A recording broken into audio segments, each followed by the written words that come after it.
ने कभी नहीं कहा कि मेरी दो बेटियां हैं, एक बेटा है। हमेशा कहते थे कि मेरे तीन बेटे हैं। लड़की हो इसलिए मार खा के मत आ जाओ, देखा जाएगा बाद में। बाद ऐसा लग रहा था कि मुझे बेसिकली ऐसा लग रहा था कि अब शायद मैं आगे ना पढ़ पाऊँ। जब मेरे अब्बा की डेथ हुई, then my mother came into the front as an iron lady. और ख़ासकर एक लड़की के पास वक्त बहुत कम है कि लोगों को ना, they have to change their mentality, करना चाहिए, दे शुड चेंज। जैसे आप अपने बेटों को सर पे चढ़ा कर रखते हो, वैसे आप अपनी लड़कियों को भी रखें, अपनी बहुओं को भी रखें। अगर आपकी बहू इस काबिल है, आपकी बेटी इस काबिल है, तो आप ज़रूर उनकी जो काबिलियत है उसकी कदर करें, उसकी इज्जत करें। इससे आपकी इज्जत में कमी नहीं होती। एक लड़की सोसाइटी में अपनी इज्जत को, अपनी एक डिग्निटी को मेंटेन करने के लिए, या कहें कि लोगों की नज़र में इज्जत को बनाने के लिए जॉब करती है, एक डिग्निफाइड लाइफ को गुजारने के लिए। सोसाइटी में क्या है, हम अपनी उम्मीदों को, अपने सपनों को बच्चों पे थोप देते हैं। देखें, पेरेंट्स को ना हमेशा चाइल्ड साइकोलॉजी बिल्कुल पढ़नी। पेरेंट्स को देखिए, दुनिया होप छोड़ दे, पेरेंट्स को कभी भी होप नहीं छोड़ना चाहिए। लड़कियों के अंदर कुछ होना हो, हुनर बहुत होते हैं। संवाद के रूबरू के आज के इस एपिसोड में हमारे बहुत ही ख़ास मेहमान हैं प्रोफेसर फौजिया रहमान साहिबा। इसी शहर अररिया से बुनियादी तालीम आपने हासिल की है, बेसिक एजुकेशन आपका यहीं हुआ है। मॉडल मिडिल स्कूल ककड़ुआ, यहाँ से स्कूलिंग हुई है। 8th क्लास आपने 8th क्लास तक की तालीम यहाँ से हासिल की है। फिर उसके बाद आज़ाद एकेडमी से मैट्रिकुलेशन किया है आपने, और इसी शहर के महिला कॉलेज से आपने इंटरमीडिएट किया। उसके बाद पटना यूनिवर्सिटी से ग्रेजुएशन किया आपने, और एमए भी आपने पटना यूनिवर्सिटी से किया है। फिर आप दिल्ली चली गई, बीएड आपने दिल्ली से किया, और दिल्ली यूनिवर्सिटी से ही आपने एमफिल किया। आप का जो सब्जेक्ट था, जो पेपर था, वो ज्योग्राफी था बेसिकली। और 2017 से बहैसियत असिस्टेंट प्रोफेसर के वीर कंवर सिंह यूनिवर्सिटी आरा बिहार में आप पोस्टेड हैं, अपनी खिदमत अंजाम दे रही हैं। बेटी वो इसी शहर के एक बहुत मशहूर उस्ताद रहमान सर के नाम से जाने जाते थे, Fazlur Rahman sir. Misali middle school Kakadua में काफ़ी लंबे वक्त तक उन्होंने अपनी खिदमत अंजाम दी, और वो अब इस दुनिया में नहीं रहे। उनकी बेटी हैं, और रहमान सर को उस वक्त का जो अररिया है वो बहुत ही अच्छी तरह से जानता है। एक तो स्पोर्ट्समैन की हैसियत से भी उनको जानता है, एक बहुत ही अच्छे उस्ताद के अलावा एक बहुत ही अच्छे स्पोर्ट्समैन भी थे। वो फुटबॉल बहुत अच्छा खेलते थे, वॉलीबॉल बहुत अच्छा खेलते थे। ए टीम ग्राउंड उनको अच्छी तरह से पहचानता है, और उस वक्त वहाँ खेलने वाले जो लोग थे अभी भी शहर में मौजूद हैं। सत्यन नाज शरण जी का जो बैच रहा है, जो हल्का रहा है, और नसीम जमाल नकी भी जिस वक्त खेला करते थे, तो अच्छी तरह से ये लोग जानते हैं रहमान सर को। शुरू से उनकी कोशिश बच्चों की तालीम को लेकर के बड़े ख्वाहिशमंद रहते थे। अपनी बच्चियों को कभी भी बेटों से कम नहीं समझा, बल्कि बेटे से ज़्यादा दर्जा दिया करते थे। और वो आज इस वक्त मौजूद नहीं है, लेकिन उनकी बेटियों ने बहुत हद तक उनकी बातों को साबित भी किया है। तो सबसे पहले तो प्रोफेसर फौजिया रहमान साहिबा, आपका खैर मकदम है, आपका हम वेलकम करते हैं कि आपने वक्त दिया। पहले तो अपने बारे में कुछ बताएं कि किस तरह से तालीमी सफ़र शुरू हुआ और आप इस मकाम पर भी पहुंची हैं। कुछ अपने बारे में, कुछ घर के बारे में, कुछ ख़ानदान के बारे में। बहुत बहुत ज़्यादा शुक्रिया आपका कि आपने मुझे इनवाइट किया इस गुफ्तगू के लिए। मेरा नाम बहुत से लोग, मैं यहीं की हूँ, यहीं से बिलोंग करती हूँ, तो मुझे बहुत सारे लोग जानते हैं। तो मेरा नाम फौजिया रहमान है, और जैसा कि आपने कहा इंट्रोडक्शन में कि मैं इसी धरती की बेटी हूँ, इस यहीं की पैदाइश कह सकते हैं कि मेरी जो पैदाइश, हालांकि पैदाइश मेरी पूर्णिया में हुई, लेकिन मैं जो आज एक एज अ पर्सन हूँ, मैं आज आपके सामने यहीं का एक प्रोडक्ट कह सकती हूँ। मेरी जो बेसिक एजुकेशन है वो मिसाली मिडिल स्कूल ककरवा, जो आज ककरवा स्कूल के नाम से फेमस है, यहीं से हुई है। नर्सरी से लेकर मैंने 8th स्टैंडर्ड यहीं से पास आउट हुई हूँ मैं यहाँ पे। और वो मेरी ज़िंदगी के बहुत ही अच्छे दिन थे, बहुत गोल्डन टाइम आप कह सकते हैं कि वो रहा है, क्योंकि उस स्कूल में मोहसिन सर जो हमारे हेड सर रहे हैं, उनकी गाइडेंस, और मेरे फादर जो रहमान सर मरहूम जो हैं, उनका जो एक गाइडेंस और उनका एक मार्गदर्शन जो रहा है, तो ये ककड़ुआ स्कूल के किसी भी बच्चे से आप अगर पूछें, कोई भी अगर मिले उस ज़माने के, तो वो ज़रूर इनके बारे में कहेंगे। तो ये किस वक्त की बात है, कौन से सन की बात है ये अंदाजा जिस वक्त तो आप काफ़ी थी? टाइम हो गया जी। मैं थी 97-98 की बात मैं कह रही हूँ। 97-98 की बात। तो ये एक्स्ट्रा करिकुलर एक्टिविटीज़ जो है ककड़ुआ स्कूल के बच्चों में अभी भी है, तो ये शुरुआत उन्हीं दिनों से हुई है, मोहसिन सर और रहमान सर के ज़माने से। लड़कियों को स्काउट में जो जाते हैं बच्चे परेड में, जो सबसे पहले जो है यहाँ लड़कियों को परेड में हमारे फादर ने आगे बढ़ाया कि नहीं, लड़कियों को भी बढ़ना चाहिए। तो एक जो हमारी पर्सनालिटी की जो एक नींव पड़ती है, आपके स्कूल से ही पड़ती है। जो आपका पहला जो कदम होता है स्कूल के लिए, वो आपका बेसिक एजुकेशन में ही आपकी पर्सनालिटी की नींव रखी जाती है।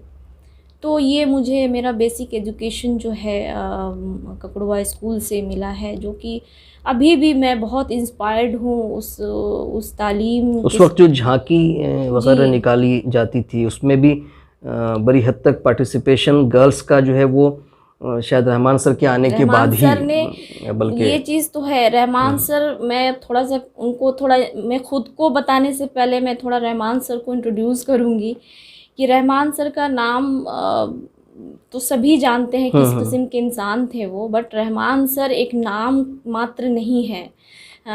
ही वॉज अ विजन, वो एक विजन था, उनका एक विजन था, उनका एक दृष्टिकोण था, जिस नाम से वो अगर रहमान सर का नाम आता है तो बहुत ही प्रोग्रेसिव और बहुत ही आशावादी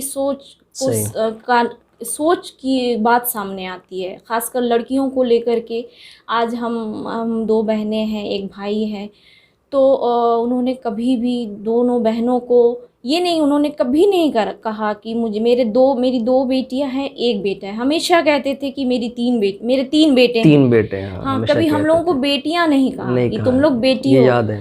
अगर किसी लड़के से लड़ाई हो जाती थी हमारी, तो हम रोते रोते घर आते थे, तो मेरे अब्बा कहते थे कि क्यों तुमको लड़कों से कम कुछ ट्रीटमेंट दिया जाता है, तुम मार खा के क्यों आ गई, तुम मार के आती, कहते थे। हाँ। कभी कभी मारती भी थी। हाँ।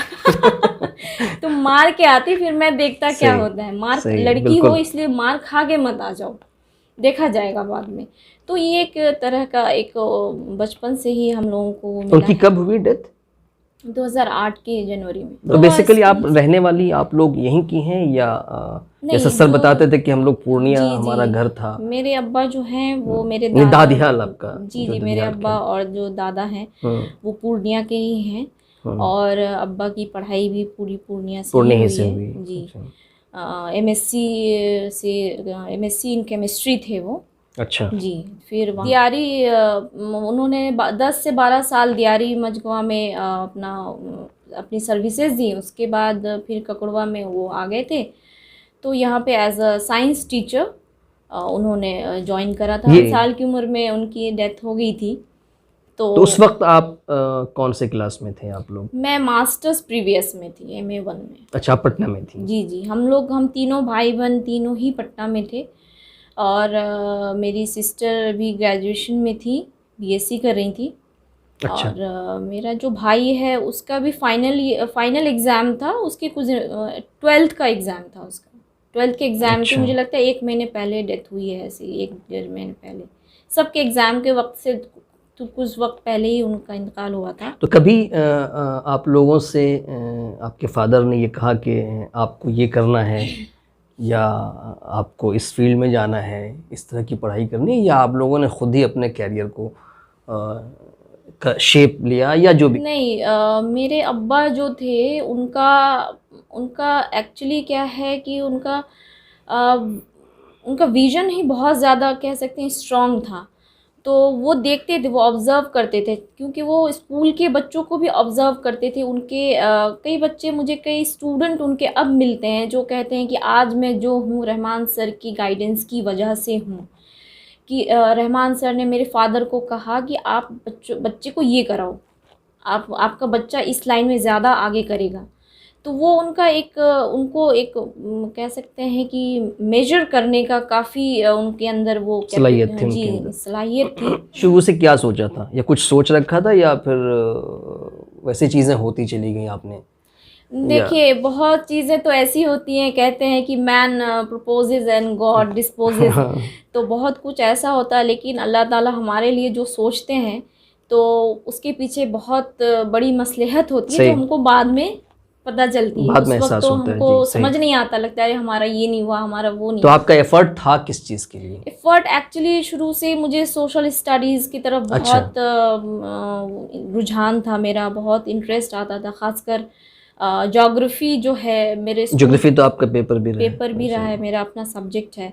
तो ज्योग्राफी बाज़ाब्ता आपने चूज़ किया है? चूज़ नहीं किया, ज्योग्राफी में मेरा इंटरेस्ट मेरे अब्बा के थ्रू ही आया था, क्योंकि अब्बा जो है क्योंकि उस वक्त ज्योग्राफी करना खास करके वो यहाँ तो टीचर्स भी नहीं मिलते हैं। मेरे अब्बा जो है ज्योग्राफी भी पढ़ाते थे स्कूल में, और चूंकि उन्होंने सिविल उस वक्त तो खासकर जो भी टीचर्स थे वो सब कुछ पढ़ा लेते थे। नहीं, ज्योग्राफी की उनको जानकारी बहुत ज्यादा थी। अच्छा, ज्योग्राफी बहुत ज्यादा अच्छा था उनका, क्योंकि मैथ के तो वो टीचर थे, मैथ भी थे, साइंस भी थे।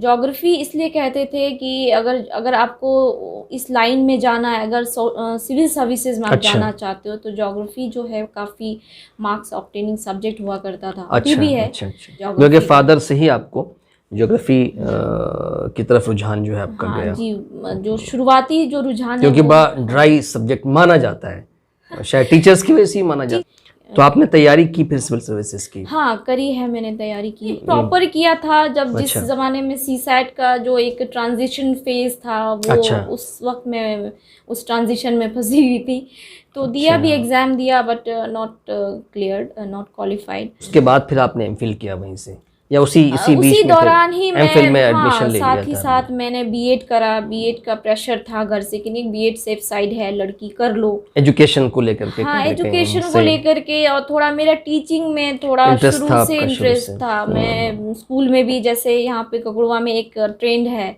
कि अगर कई टीचर अगर नहीं आए हैं तो सीनियर बच्चों को, पता नहीं अब क्या है, लेकिन पहले तो बहुत पहले तो क्लासेस इसी तरह से हैंडल किए जाते थे। हाँ, हेड सर भी भेज दिया करते थे कि नहीं आप जाइए पढ़ाइए, तो वहाँ पे पढ़ाने में बड़ा मज़ा आता था।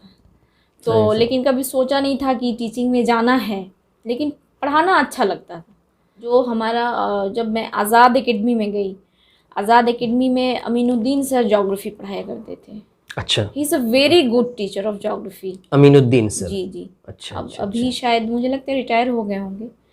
तो बहुत ही अच्छा पढ़ाते थे, काफ़ी इंटरेस्टिंग बना करके वो पढ़ाते थे, जो बहुत ही मज़ा आता था पढ़ने में। थोड़ा मतलब ये तकरीबन 2000 के आसपास की बात होगी? 2002 के आसपास। 2002 के आसपास। तो ये सारा चीज़ वहीं से, ये चीज़ें वहीं से आई हैं। और उसके बाद मैंने एग्ज़ाम भी जैसे दिल्ली में थी तो मैंने बीएड किया। कि एक होता है कि अगर अनफॉर्चुनेटली, क्योंकि यूपीएससी और सिविल सर्विसेज इतना अनप्रेडिक्टेबल है कि आप प्रिडिक्ट उसको कर ही नहीं सकते हैं कि मेरा होगा ही। सही। हाँ, एक अंदाज़ा रहता है, बट आप प्रिडिक्ट नहीं कर सकते। ठीक है, मेहनत अपनी जगह है, सही, बट थोड़ा एक सेकेंड ऑप्शन लेके नॉर्मली यूपीएससी जितने भी लोगों ने क्वालिफाई किया है, कुछ ना कुछ सेकेंड ऑप्शन उनके पास रहा ही है। एक सेफ साइड भी रहता है, वो शायद एक कंफर्ट जोन भी देता है, कंफर्ट जोन भी रहता है। और यूपीएससी के जो बोर्ड में जब जाते हो, जब इंटरव्यू वगैरह में, तो वो जब आपको देखते हैं तो वो ज़रूर ये देखते हैं कि आप बस बैठ के तैयारी कर रहे थे या साइड में कुछ कर भी रहे थे। सही। तो उसका इम्प्रेशन भी थोड़ा ख़राब पड़ता है उसका। सही। तो बीएड किया मैंने सेंट्रल इंस्टीट्यूट ऑफ एजुकेशन जो है यूनिवर्सिटी ऑफ दिल्ली का, डिपार्टमेंट ऑफ एजुकेशन से, वहाँ से मैंने किया। फिर एमफिल में एडमिशन लिया मैंने। तो उसी दौरान फिर थोड़ा हेल्थ इश्यूज़ मेरे साथ बहुत हो गए थे उस वक्त। अच्छा। तो फिर उसके बाद मुझे घर आना पड़ा। अच्छा। तो यहाँ आकर के मुझे ये फादर के डेथ के बाद की बात है? हाँ, बहुत दिनों के बाद। अच्छा अच्छा। फादर की तो उनके डेथ के बाद आप तमाम भाई बहन उस वक्त पढ़ाई कर रहे थे, तो उसमें कोई प्रॉब्लम आई, दिक्कत आई, या जिस तरह से चल रहा था स्मूथली वैसे ही पढ़ाई चलती रही? नहीं, स्मूथ तो बिल्कुल भी नहीं चल सकता। हाँ, नहीं। तो जिस वक्त अब्बा का इंतकाल हुआ था, हम सभी जने, मुझे याद है, अभी भी लगता है कि कल की बात है।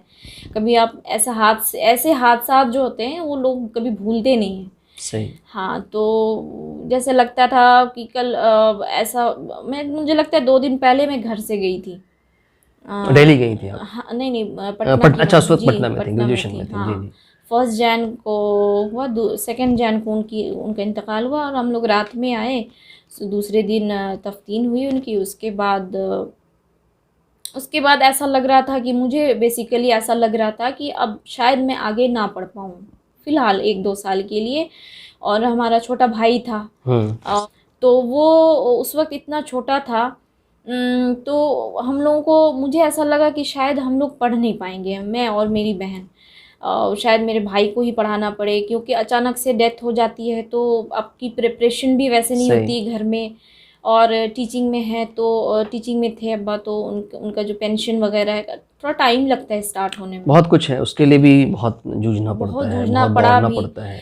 तो ये जो है वो एक टाइम जो था हमारी ज़िंदगी में जो आया, मुझे लगता है, I think I should say, हम तीनों भाई बहन की ज़िंदगी में वो एक वो जो दौर था, एक आप कह सकते हैं कि ब्रेकर था। अब ब्रेकर भी कह सकते हो उसको, और बूस्ट या भी उसने ही बहुत कुछ बना दिया। हाँ, आप उसको बूस्ट भी कह सकते हो। बूस्ट भी कह सकते हैं। सही।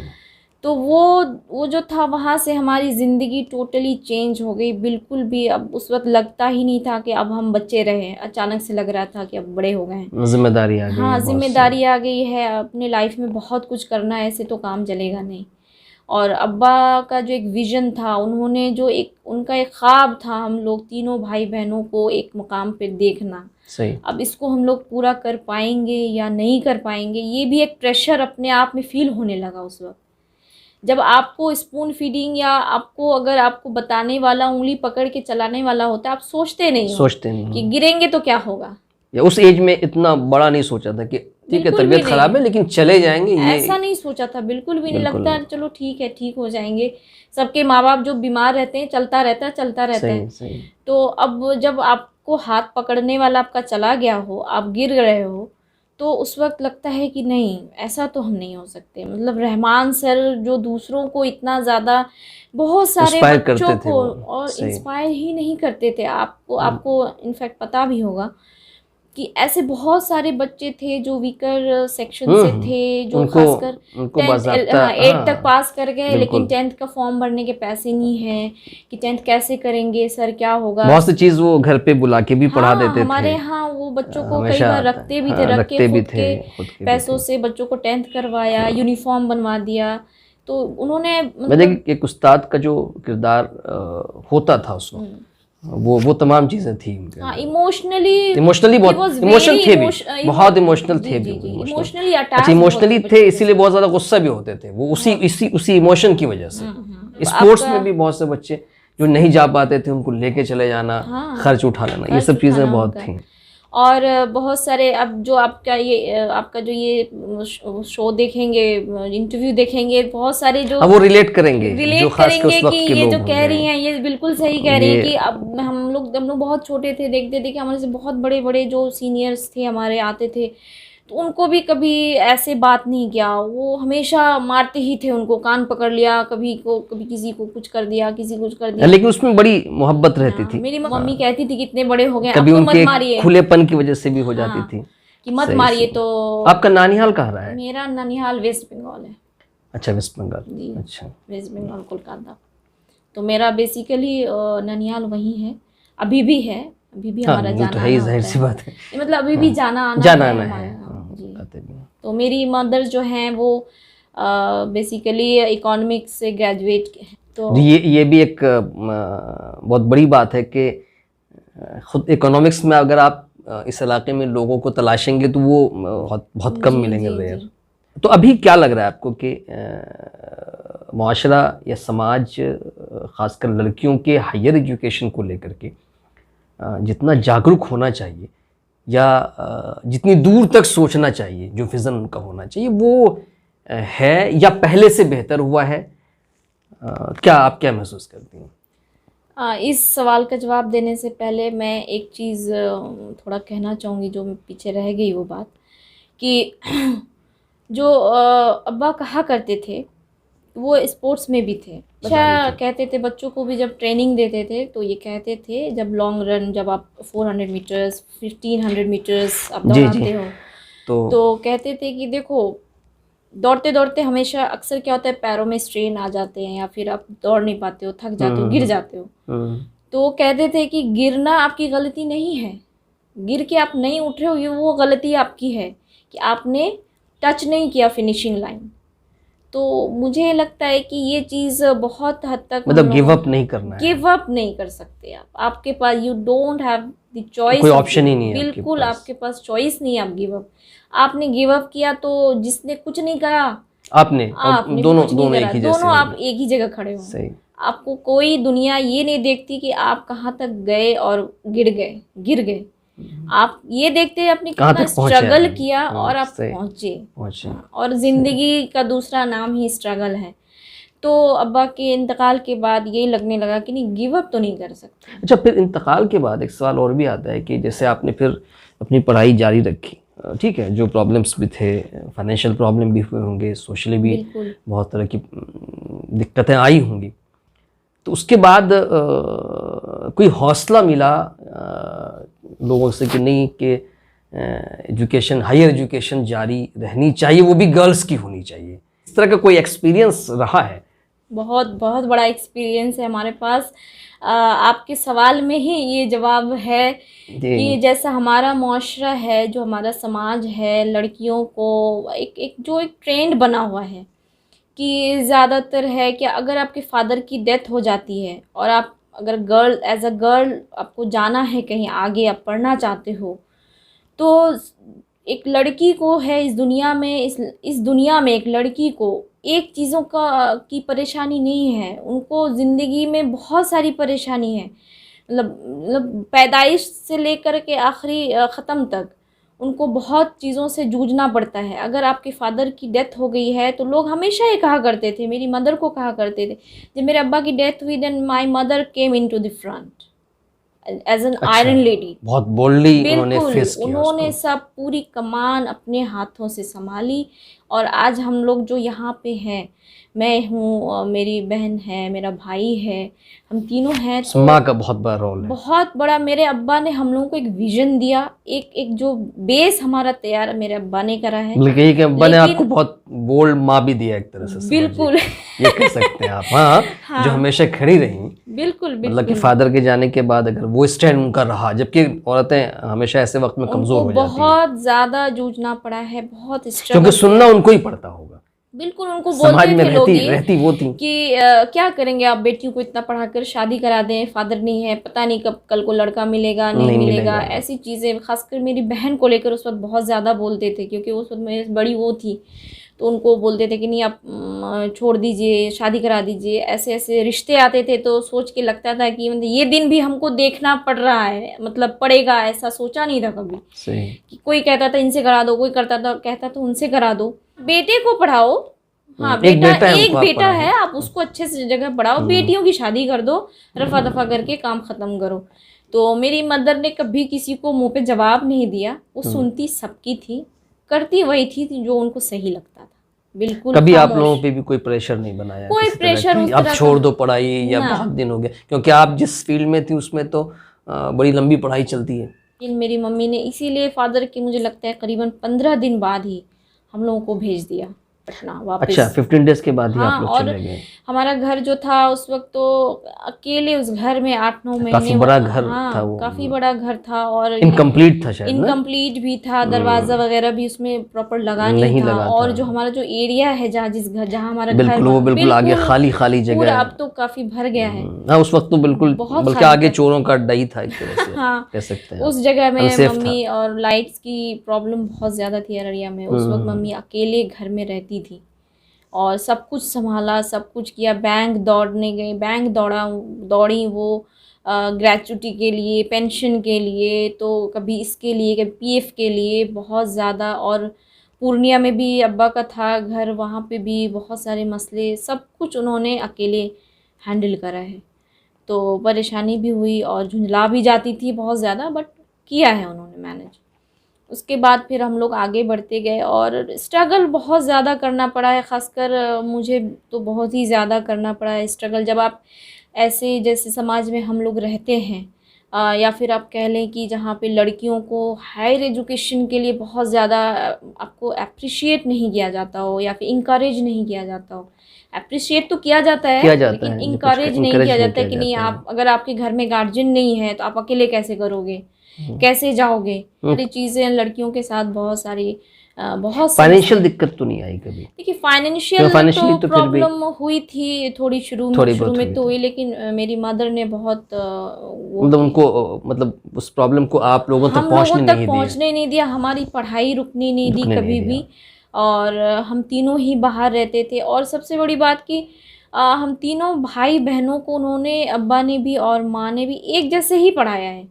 मतलब ऐसा नहीं कि बेटी हो तो तुम थोड़ा कम पढ़ लो, काम चल जाएगा, और तुम मत पढ़ो, ऐसा नहीं है। जनरली आपकी बड़ी बहन जो है वो तो स्कूल में टीचर है अभी, स्कूल में उस वक्त शायद वो बीएससी कर रही थी। फिर उसके बाद अब्बा के इंतकाल के बाद उन्होंने एमएससी करा, फिर एमएससी किया जी, फिर बीएड भी करा उन्होंने, फिर अभी उनकी पीएचडी भी हो चुकी है। पीएचडी भी उनकी कंप्लीट हो चुकी है बॉटनी से। जी, she is doctorate in botany.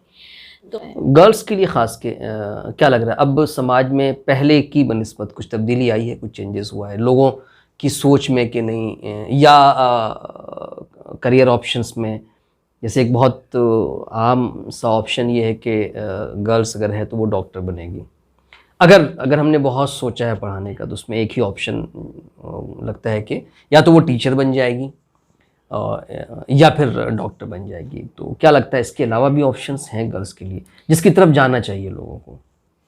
देखिए, अब जो अगर मैं हमारे एरिया की बात करूं, जहां से हम सब हैं, तो यहाँ पे जो है गर्ल्स का, मैंने हायर एजुकेशन जिस टाइम में मैं गई पटना से फिर दिल्ली, तो उस वक्त जो है हायर एजुकेशन में बहुत कम लड़कियों को मैंने जाते हुए देखा है। मतलब रेशियो बहुत ही कम रहा है लड़कों और लड़कियों का। बिल्कुल, अभी कुछ तादाद बढ़ी है पहले से बिल्कुल बढ़ी है। अब जैसे सिविल सर्विसेज में इस बार अररिया का रिजल्ट भी काफ़ी अच्छा रहा है जी। तो मुझे लगता है कि अब धीरे धीरे लोग, बीपीएससी में काफ़ी गर्ल्स भी आई हैं। जी। अब ड्यू टू रिजर्वेशन कह लें, ड्यू टू या एटलीस्ट कम से कम पार्टिसिपेशन तो आ रहा है उस वजह से। बिल्कुल। तो लेकिन रिजर्वेशन के लिए भी पढ़ना पड़ता है, बिना पढ़े रिजल्ट होता नहीं। मुश्किल है। वो लोगों को लग रहा है कि लोग कह दें कि भाई लड़कियों को रिजर्वेशन इतनी मिल रही है बिहार में, वो लोग कहेंगे जो लोगों ने तैयारी नहीं की है, जो लोग जानते। तो अब पार्टिसिपेशन बढ़ा है, बट हायर एजुकेशन की तरफ जो है वो अभी भी बहुत ज़्यादा नहीं है। हमारे एरिया में बहुत ज़्यादा आपको पीएचडी होल्डर नहीं मिलेंगे, जो एक होता है जो एकेडमिक एजुकेशन, एकेडमिक एजुकेशन जो सीरियस नोट पे करते हो। रिसर्च में आप जो एक काम कर सकते हो, या फिर आपका देखिए, जो हमारा जो एजुकेशन है उसका एक एम होता है। जैसे हम कहते हैं क्या, या बच्चे बहुत सारे जो है, मतलब इस खासकर लड़कों के लिए हमारे पास प्लानिंग एक होती है, हाँ, एजुकेशन की, कि ये करवाना है। ठीक है, वो हो सकता है कि बाद में उसका इरादा कुछ चेंज हो जाए, कुछ और कर ले। मतलब लड़कियों के लिए कोई प्रॉपर प्लानिंग नहीं है हमारे एरिया में, तो मुझे नहीं दिखती है, जनरली नहीं दिखती है। अब हो सकता मतलब जो बहुत प्लान कर भी रहे तो वो हमारे ख्याल से वो डॉक्टर तक जाके रुक जाते हैं। बहुत से लोग मुझसे डिसएग्री भी करेंगे। बल्कि अब जो वैकेंसीज आई हैं टीचर्स की, तो अब लोग किसी तरह से बीएड या डीएलएड कुछ करवा करके, एक वो चीज़ है। तो उसमें ऑप्शंस और है क्या? असल में अवेयरनेस की भी कमी है, लोगों के पास जानकारी नहीं है कि बच्चियां ये कुछ ऑप्शन से ये भी कर सकती हैं। तो उसमें आपकी नज़र में क्या लगता है? करने के लिए बहुत कुछ है दुनिया में। आप बाहर निकल कर देखो, हम क्या हैं, एक कुएं में बंद हैं। कुएं से आप बाहर निकल कर देखो, बहुत सा ऐसा काम है जो आप एक एज अ मुस्लिम मैं कहूँगी कि इस्लामी दायरे में रह के एक मजहबी जो हमारा एक वो है तहज़ीब है, उसमें रह के हम हर काम कर सकते हैं। अब लड़कियों को अब जब बाहर आप देखते हैं, जब अब हम बाहर निकलते हैं तो देखते हैं लड़कियां कहीं कम नहीं हैं, कहीं भी पीछे नहीं हैं लड़कियां। आप चाहे जर्नलिज्म में देख लें, आप चाहे जो एकेडमिक्स में देख लें, आप सिविल सर्विसेज में देख सकते हो, आप स्पोर्ट्स में भी देख सकते हो। जितने भी प्रोफेशन हैं, लड़कियां हर चीज़ में हैं। थोड़ा एक कन्वीनियंट का थोड़ा ऑप्शन उसमें एक प्रॉब्लम रहता है कि लड़कियों के लिए हर जॉब कन्वीनियंट नहीं हो, कन्वीनियंट है या नहीं है। लेकिन अगर फैमिली सपोर्ट रहे, मेरा ये मानना, अगर फैमिली सपोर्ट आपको करती है और करना भी चाहिए, और अगर लड़की शुरू से स्ट्रांग कर दी जाए, खुद भी स्ट्रांग वो हो देखिए जाए। बच्चा कोई भी कमजोर नहीं होता। अब जब चाइल्ड साइकोलॉजी पढ़ोगे, हमने उसको कमजोर बना दिया है, बिल्कुल हम बोल कर कमजोर करते हैं। लड़कियां बायोलॉजिकली फिजिकली वीक होती हैं, but they are not weak mentally. बिल्कुल मेंटली वीक वो कहीं ज्यादा लड़कों से ज्यादा स्ट्रांग होती है। मतलब लॉ का भी फील्ड है, नर्सिंग फील्ड है, लॉ का फील्ड है, जुडिशरी में बहुत अब जा रही हैं, बहुत सारी लड़कियां जा रही हैं। हाँ, बहुत सारी लड़कियां। टीचिंग तो खैर है ही, सोशल वर्क है जो जिसमें हम मास कम्युनिकेशन, जर्नलिज्म, खास के मुस्लिम में तो गर्ल्स बिल्कुल भी नहीं है, मतलब खास कर अपने इलाके की एक दो बच्चियां हैं जो कर रही हैं। अब मान लीजिए जैसे अब एक कोई रिपोर्टर है जिनको कोई ऐसे एरिया में, हमको रिमोट एरिया में करना है जहाँ पे कि जो महिलाएं पर्दे में रहती हैं, जो मेल हो सकता है मेल रिपोर्टर हो, उसको वो इंटरव्यू देने से बिल्कुल घबराएंगी। हाँ, तुम्हारे पास है ना, वो होने तो हमारे पास एक फीमेल होनी चाहिए। फीमेल या उसके अलावा ये बहुत सी जगह पे जरूरत पड़ती है। बहुत सर, मैं ये एग्जांपल दे रही हूँ कि बहुत सारी चीजें जो होती हैं वो मेल नहीं पूछ सकते और मेल को वो जवाब भी नहीं देंगे। और जो एक जेंडर बायसनेस है हमारी सोसाइटी में, मतलब मैं पूरे इंडिया की बात कह रही हूँ, जेंडर जो बायसनेस है ये हर जगह देखने को मिलता है। और जेंडर जो महिलाओं और औरतों को जो एक मार्जिनलाइज्ड किया गया है, ये बहुत बड़ा इशू है आज की डेट में इंडिया में खासकर, और छोटे शहरों में बहुत ज़्यादा। तो आप कभी फेस करती हैं इस तरह की चीज़ों को, खासकर जहाँ पे जो वर्किंग इन्वायरमेंट है? बिल्कुल करते हैं, बिल्कुल। वहाँ भी ये चीज़ें अब तक, मतलब कि जो लोग पढ़े लिखे शिक्षित और एजुकेटेड हैं उनके यहाँ भी ये चीज़ें हैं। लोगों के सामने खड़े होकर अगर आपने बोल्डली कुछ बोल दिया ना, तो कहेंगे अरे ये है कौन मोहतरमा, देखें तो ज़रा, सब पलट के फेस ज़रूर देखते हैं कि कौन है जिसकी आवाज़ इतनी ज़्यादा तेज़ है। तो आप देखें, हमें कोई फ़र्क पड़ता नहीं है, लेकिन ये चीज़ें हैं हर जगह है। तो उस चीज़ को धीरे धीरे ख़त्म होगा। इस जॉब में आने के बाद जब हम रिसर्च कर रहे हैं, काम कर रहे हैं, तो ये इतना ही ज़्यादा, इसमें जॉब सेटिस्फेक्शन इतनी ज़्यादा है। ये क्यों है?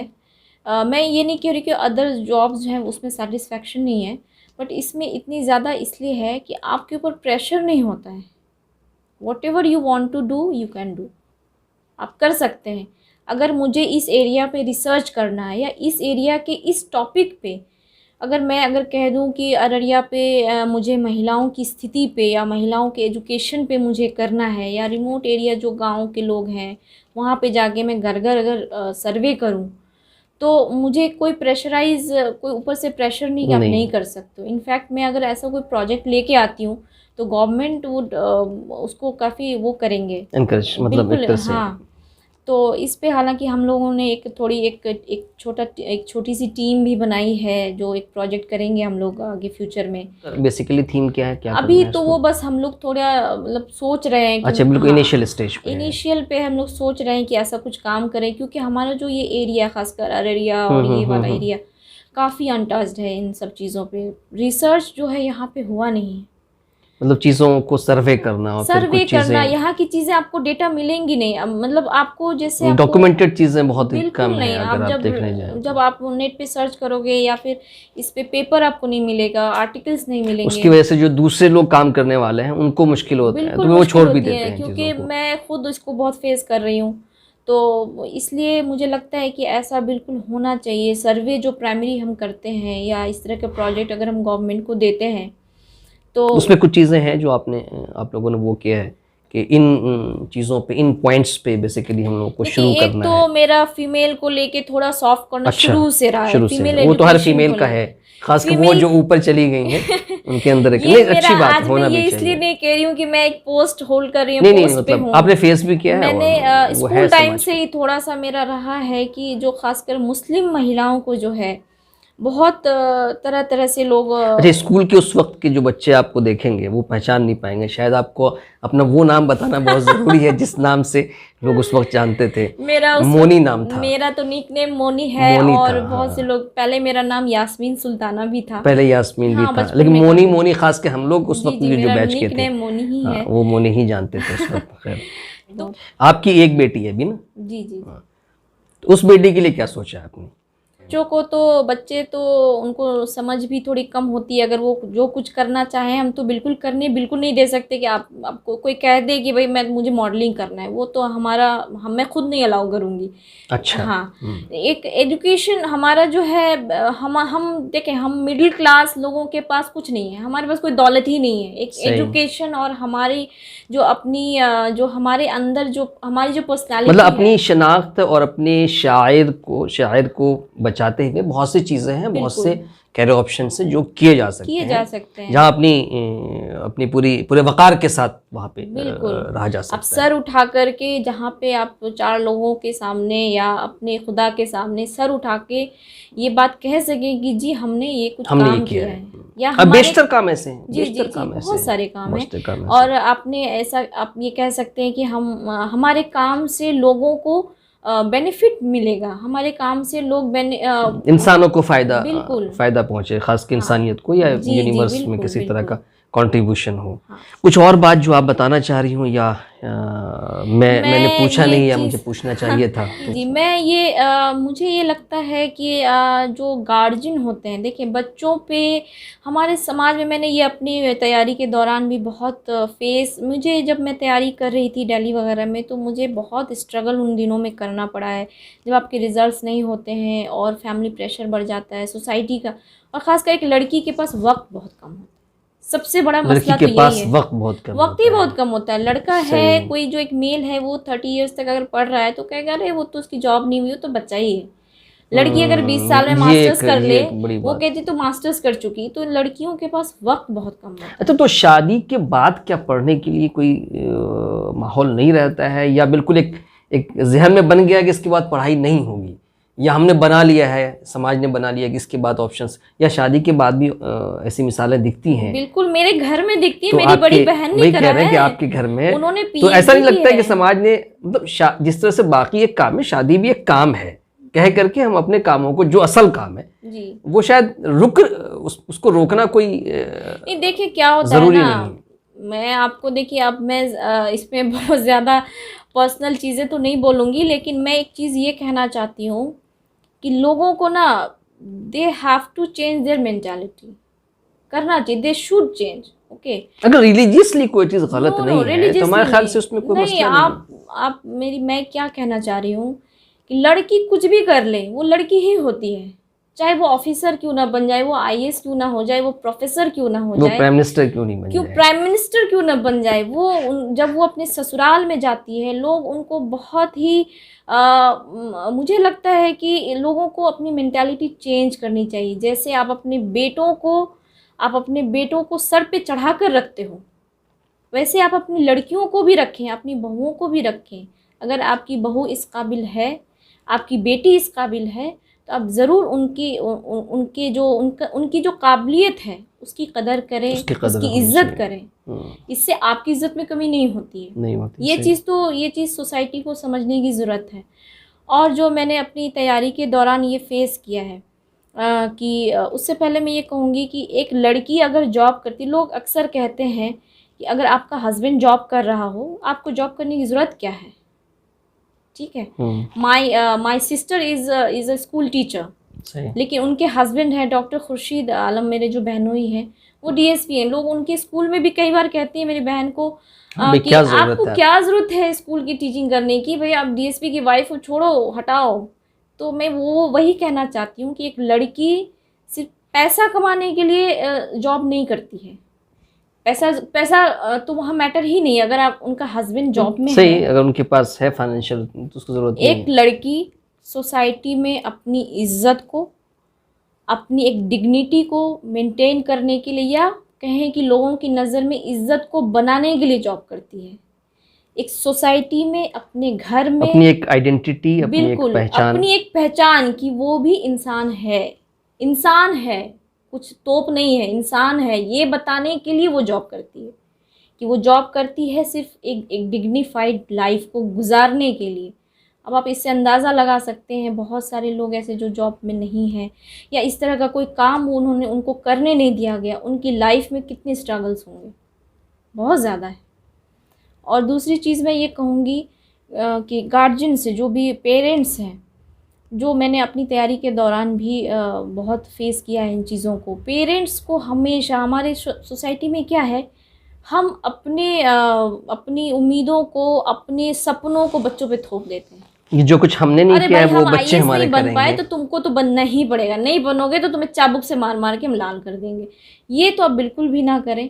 और जब बच्चा, मतलब उनके बच्चों के अपने सपनों का खून ना करें, अपने सपनों का खून, और उस पे कभी भी अपने डिजायर्स का प्रेशर मत दीजिए। मैंने ये नहीं किया तब आपको करना है। इसलिए कहें पेरेंट्स को ना हमेशा चाइल्ड साइकोलॉजी बिल्कुल पढ़नी चाहिए। जब बच्चा, कोई भी बच्चा जब तैयारी करने घर से बाहर निकलता है, माँ बाप को छोड़कर, भाई बहनों से दूर, तो उसको बहुत सारी चीज़ों को फेस करना पड़ता है।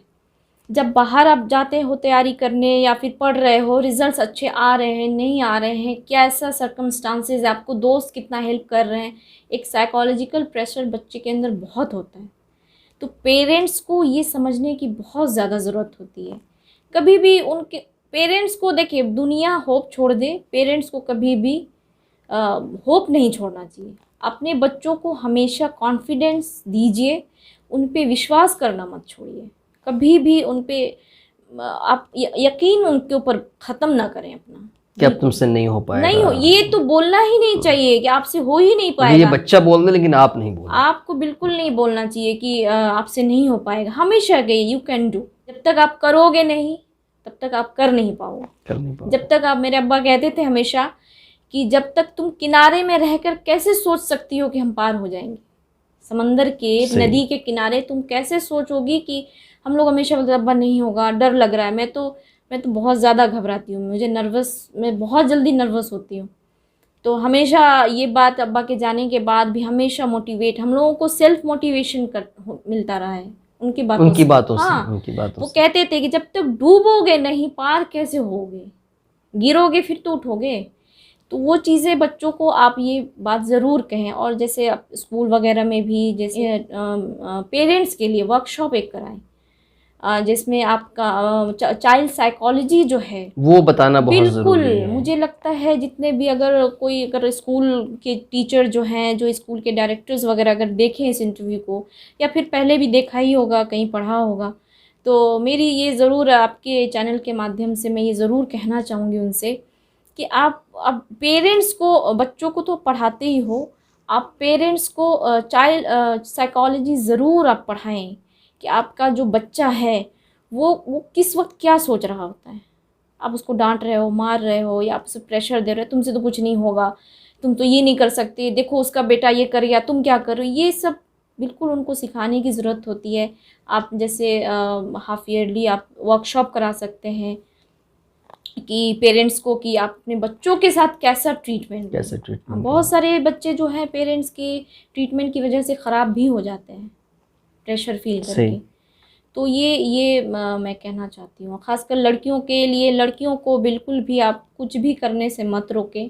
और हमारे एरिया की लड़कियों को भी, वो भी बहुत काबिल हैं, बहुत आगे जा सकती हैं, बस उनको अपॉर्चुनिटी मिलने की देर है। आप देखेंगे अररिया का भी नाम कभी कहीं पीछे पायदान पे नहीं रहेगा आने वाले। नहीं, अगर इंटरव्यू लेना शुरू किया है तो जाहिर सी बात है नाम कहीं न कहीं है, तभी नाम है, मुझे उम्मीद है। और हम लोग ये उम्मीद भी करते हैं कि अगर कोई बच्ची इस माध्यम से भी अगर आप तक पहुंचने की कोशिश करे या उससे रिलेटेड कोई गाइडलाइन की उसको ज़रूरत पड़े तो आप उनकी मदद करेंगे? ज़रूर ज़रूर। और अगर वो सही मशवरे और गाइडलाइन की ज़रूरत होगी तो ज़रूर मिलेगी। तो काफ़ी अच्छा लगा, बहुत सी वो जानकारियाँ इलाके के ताल्लुक़ से भी मिली और बच्चों से रिलेटेड भी मिली हम लोगों को।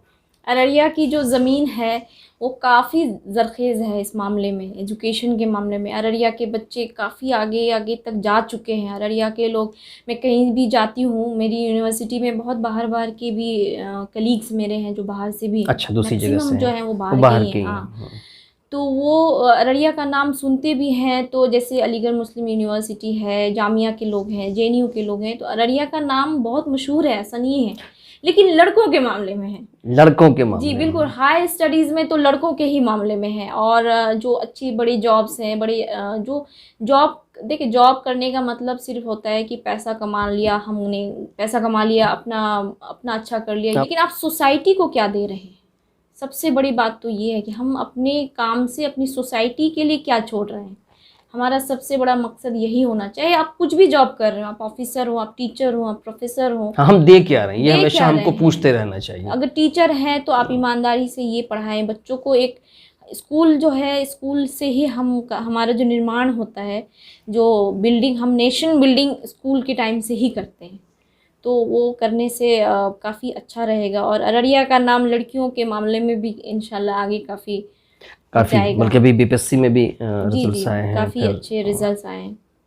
तो आपको सुन करके भी, और भी जो रिजल्ट्स आ रहे हैं, तो और भी पेरेंट्स हैं उनका भी हौसला बढ़ेगा, उनको भी। लड़कियों की पढ़ाई केवल सिर्फ उनकी शादी कराने के लिए ना कराएं। मेरी बहुत ज़्यादा ये गुजारिश है कि लड़की अच्छी पढ़ ले, अच्छा पढ़ लेगी तो अच्छी जगह शादी हो जाएगी। तो और मेरे ख्याल से लड़कों को भी एक नसीहत आपको देनी चाहिए कि शादी अगर हो भी गई है तो अगर वो पढ़ना चाहे तो उनको मौका दें, बिल्कुल मौका दें, आगे बढ़ने का मौका दें। और जो शरीयत का, या जो कह लीजिए आपके समाज का जो गाइडलाइन है, उसके अंदर भी बहुत सी चीज़ें हैं जो बिल्कुल। इसका एग्जाम्पल मैं अपने हस्बैंड से ज़रूर देना चाहूँगी, मोहम्मद तौसीफ़ अनवर। हालांकि जॉब, ये एग्ज़ाम वगैरह तो मैंने पहले ही दे दिया था, और ये जो BPSC का जो अभी जिस जॉब में हूँ मैं, मेरी शादी से 2 दिन पहले ही इंटरव्यू हुआ था इसका फाइनल। अच्छा, शादी के वक्त आप जॉब में नहीं थी? उस वक्त मैं यहाँ पे MGS महात्मा गांधी जो स्मारक स्कूल है RS में, मैं उसमें +2 में टीचिंग में थी। लेक्चरशिप का जो है एग्ज़ाम मैंने पहले ही दे दिया था, लेकिन रिजल्ट आफ्टर मैरिज आया मेरा। तो आफ्टर मैरिज भी मैं BPSC वगैरह के लिए एग्जाम दे रही थी, मेरा प्री भी हुआ था, मेंस की तैयारी कर रही थी मैं। अच्छा, उस वक्त सपोर्ट रहा? हाँ, तो मेरे हस्बैंड ने कभी भी, ही ऑलवेज सपोर्टेड मी, ही ऑलवेज हमेशा मुझे रिस्पेक्ट, मेरी सोच की बहुत रिस्पेक्ट करते हैं, कदर करते हैं। तो मुझे लगता है हर इंसान को, और मेरे जो ब्रदर इन लॉ है, मेरे जो बहनोई हैं, वो तो बहुत ज़्यादा, उन्होंने मुझे भी काफ़ी अपनी पढ़ाई के दौरान इंकरेज किया था कि नहीं छोड़ना नहीं है, आप बिल्कुल घबराई नहीं, बिल्कुल होगा। तो अभी भी वो काफ़ी, हमारे यहाँ जो दोनों ही, मेरे हस्बैंड और मेरी सिस्टर के हस्बैंड, उन दोनों ने काफ़ी हम दोनों को बहुत सपोर्ट किया है आफ्टर मैरिज, जितनी भी हमारा हुआ है। तो अभी भी करते हैं कि नहीं, अप्रिशिएट, इंकरेजमेंट करते हैं और अप्रिसिएशन भी देते हैं कि नहीं आपने जो किया बहुत अच्छा किया, आप अच्छा कर रहे हो। या फिर अभी मैं जैसे रिसर्च में PhD कर रही हूँ, तो उसमें भी काफ़ी अच्छा, MPhil आपका हो गया था, PhD अभी भी आप कर रही हैं? मैं अपनी यूनिवर्सिटी से ही कर रही हूँ। अच्छा जी। अच्छा, उसी यूनिवर्सिटी में आप पढ़ा भी रही हैं, वहीं से PhD भी कर रही हैं, मतलब उसी यूनिवर्सिटी में आप स्टूडेंट भी हैं और टीचर भी हैं? अभी मास्टर्स के बच्चों को मैं पढ़ा रही हूँ और खुद भी रिसर्च पढ़ भी रही जी हैं। जी। चलिए, तो ये सारी चीज़ें हैं। और मेरा भाई भी जो है आफ्टर मैरिज, उनकी भी जो वाइफ हैं वो भी कर रही हैं PhD फिजिक्स से। भाई की जो वाइफ है वो भी अभी शादी के बाद भी पढ़ाई कर रही हैं? जी, नेशनल फिजिक्स लैब से वो फिजिक्स से PhD कर रही हैं। अच्छा। दिल्ली से, जी, CSIR से। तो ये इस तरह का एक माहौल है जो बनना चाहिए, एक तरह से म्यूचुअल कोऑपरेशन का। वो भी बहुत हेल्प करता है उनको, वो बहुत ज़्यादा हेल्प उनको देता है कि नहीं आप पढ़ो, आप करो।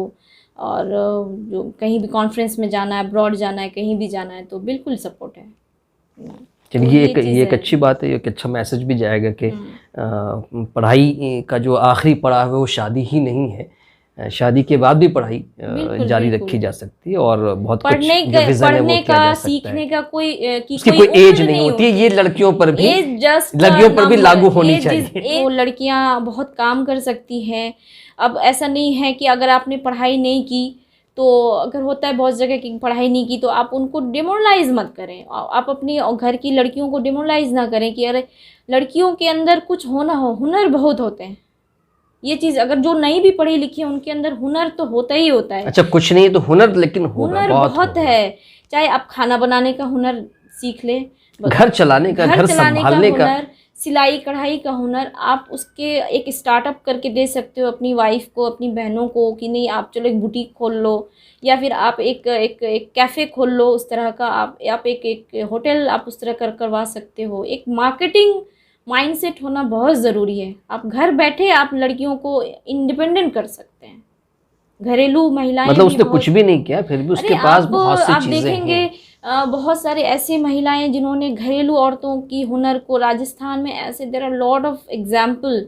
अब मुझे नाम एग्जैक्टली याद नहीं आ रहा है, कुछ मैगजीन्स में भी उनके नाम आए, इंटरनेशनल मैगजीन में पद्मश्री वगैरह भी मिले हैं उनको, कि 25-50 हज़ार महिलाओं को उन्होंने रोज़गार अवेलेबल कराया, उनकी सिलाई कढ़ाई के हुनर को आगे। बहुत से कुछ बॉम्बे से भी कुछ लोग हैं, उनके भी घरों में काम देना, ऐसा हम अपनी जगह से भी कर सकते हैं, ऑनलाइन उनको वो करना, उसकी मार्केटिंग करना। क्योंकि हमारे यहाँ इंटरनेशनल बाउंड्री हमारे साथ है, टच करती है, तो उसका काफ़ी फ़ायदा यहाँ के लोग उठा सकते हैं अगर करना चाहें तो। अभी भी घरेलू महिलाएं हैं, बहुत कुछ यहाँ के लोग बांस के वो बनाते हैं, उससे बनाते हैं, बेत से भी बनता है, बांस से बहुत कुछ बनता है। पहले लड़कियों को देखा है मैंने, बहुत से घर सजाने के डेकोरेशन की चीज़ें बनाती है, तो उसको मार्केटाइजेशन कैसे करें, एक ब्रांड कर सकते हो, अररिया ब्रांड करके, सीमांचल ब्रांड करके हम कर बिल्कुल सकते हैं। देखिए टेक्नोलॉजी जो है वो हमारे लिए एक वरदान भी है तो एक अभिशाप भी है।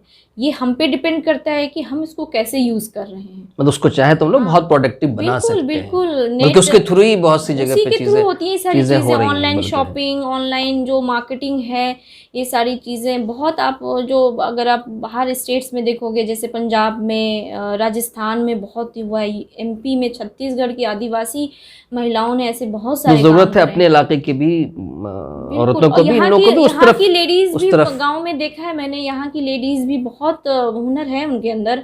चूँकि यहाँ बांस के पेड़ बहुत होते हैं, बांस की बर्तन, बांस की जो डेकोरेशन की चीज़ें हैं, इसको अगर हम ब्रांडिंग करें, इसका अगर मार्केटाइजेशन करें तो इसका बहुत फ़ायदा यहाँ के लोगों को मिलेगा। और कैसे हम बनारसी साड़ी पहनते हैं, राजस्थानी कपड़े पहनते हैं, तो क्यों नहीं सीमांचल का कुछ हो, अररिया का कुछ हो, क्यों नहीं हो। बिल्कुल पढ़े लिखे लोगों की जिम्मेदारी है कि हम किस तरह से उनको एक प्लेटफॉर्म दें और वो उनको इंगेज करें, उनके हुनर को पहचानें, अप्रिशिएट करें।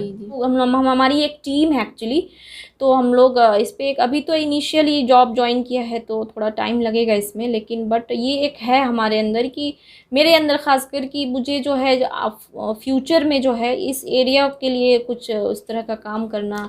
हमारी बहुत बहुत विशेष आपके साथ हैं, शुभकामनाएं आपके साथ हैं, और बहुत बहुत शुक्रिया आपका वक्त देने के लिए। आप देख रहे थे द संवाद, और हमारे साथ आज की ख़ास मेहमान थी प्रोफेसर फौजिया रहमान। शुक्रिया।